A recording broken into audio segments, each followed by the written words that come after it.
একবার হজরত ওমর ফারুক রাজিয়াল্লাহু তাআলা আনহু মসজিদে প্রবেশ করে দেখলেন হজরত রাসূলুল্লাহ সাল্লাল্লাহু আলাইহি সাল্লামের চাচা হজরত আব্বাস রাজিয়াল্লাহু তাআলা আনহুর ঘরের ছাদে যে নালা লাগানো আছে তার পানি সোজা মসজিদে এসে পড়ে। ফলে বৃষ্টি হলে সেই পানি মুসল্লিদের শরীরে কাদা মাখিয়ে দেয়, মসজিদের মেঝে নষ্ট করে ফেলে।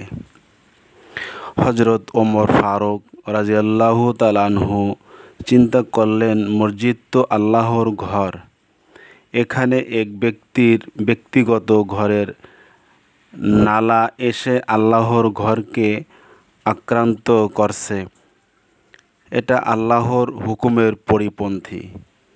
এই ভেবে তিনি নালাটি ভেঙে ফেলার নির্দেশ দিলেন। হুকুম মাফিক নালাটি ভেঙে ফেলা হলো। এখানে লক্ষ্য করার বিষয় হলো, হজরত ওমর রাজিয়াল্লাহু ক্ষুব্ধ হয়েই এই নির্দেশনা দিয়েছিলেন, কিন্তু ক্ষুব্ধ হওয়ার কারণ ছিল আল্লাহর ঘরের আদব ও আজমত। তারপর যখন হজরত আব্বাস রাজিয়াল্লাহু বিষয়টি জানতে পারলেন, তখন তিনি সোজা চলে গেলেন হজরত ওমর ফারুক রাজিয়াল্লাহু তাআলা আনহুর কাছে। তাকে গিয়ে সরাসরি জিজ্ঞেস করলেন, আপনি আমার ঘরের নালা ভেঙেছেন কেন? হজরত ওমর রাজিয়াল্লাহু বললেন, এটা তো মসজিদের জায়গা, কারো ব্যক্তিগত জায়গা নয়। আর মসজিদের নিজস্ব জায়গা কারো ব্যক্তিগত ঘরের নালা স্থাপন করা শরীয়ত পরিপন্থী। এ কারণেই আমি এটি ভেঙে দিয়েছি।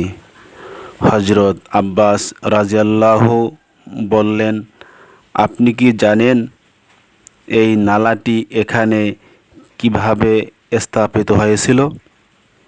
হজরত রাসূলুল্লাহ সাল্লাল্লাহু আলাইহি সাল্লামের কালে এই নালাটি আমার ঘরে স্থাপিত হয়েছিল। আমি হজরত রাসূলুল্লাহ সাল্লাল্লাহু আলাইহি সাল্লামের অনুমতি ও নির্দেশেই এখানে নালাটি স্থাপন করেছিলাম। আপনি এটি ভাঙার কে?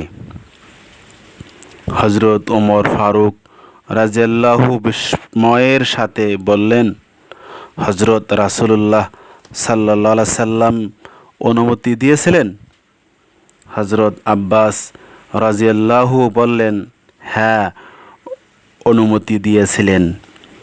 তখন হজরত ওমর রাজিয়াল্লাহু হজরত আব্বাস রাজিয়াল্লাহুকে বললেন, আল্লাহর ওয়াস্তে আপনি আমার সাথে আসুন। ঘরের নালাটির নির্ধারিত স্থানটিতে গিয়ে হজরত ওমর রাজিয়াল্লাহু তাআলা আনহু রুকুর ভঙ্গিতে দাঁড়িয়ে গেলেন এবং হজরত আব্বাস রাজিয়াল্লাহুকে বিনয়ের সাথে বললেন, আপনি আমার পিঠের উপর দাঁড়িয়ে নালাটি যথাস্থানে স্থাপন করুন।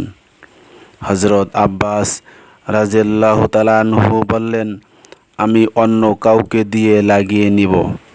হজরত ওমর রাজিয়াল্লাহু তাআলা আনহু বললেন, আব্বাস, ওমরের এই সাহস ও অধিকার কোথায়